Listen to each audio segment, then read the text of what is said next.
The coronavirus pandemic has upended much of daily life around the world, but that doesn't mean geopolitics and regional rivalries have stopped. In fact, China may be using the crisis to boost its position in the hotly contested South China Sea. Lisa Fletcher has that story. When it pulled into port in Guam in the Western Pacific, the USS Theodore Roosevelt was carrying more than just the cases of coronavirus that would propel the ship into the headlines when its captain sounded the alarm.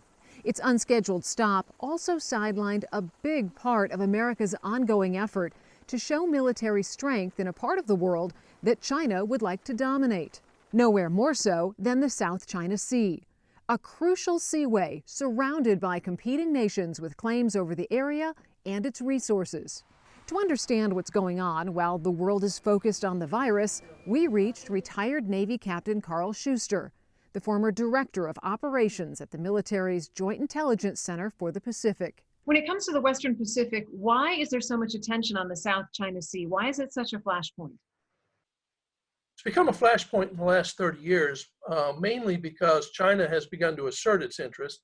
They claim the entire South China Sea under what they call the 9-dash line. And China expanded that about 5 years ago to include Indonesia's Natuna Islands. But the key escalation occurred in the 1970s. There was a discovery of oil reserves in the Spratly Islands archipelago. And suddenly everyone wanted to initiate their claims. For more than a decade, China has been building up its naval forces, and on some remote, previously empty islands, it has built military bases, ignoring other nations' claims of sovereignty. In March, Beijing conducted large-scale naval exercises in the South China Sea, and in mid-April, a Chinese carrier battle group sailed close to Japan and Taiwan. They're sending a signal to the neighbors, we're the home team. The Americans aren't there for you now. Does that tell you how reliable they might be in the future? Whereas we are here. We've always been here and we always will be. And so there's a geopolitical leverage perspective. There is a geopolitical message. That statement makes me think that people who are strategists for the US and decision makers can't really rely on old ways of thinking or old impressions about the way the Chinese operate. We need to change the way we approach. We're no longer the only game in town. So we're angry, we're cut off your money, no longer works.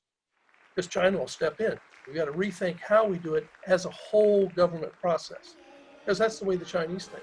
And so we've got to develop an integrated, full spectrum approach to countering the Chinese, integrating soft power, information warfare, cyber power.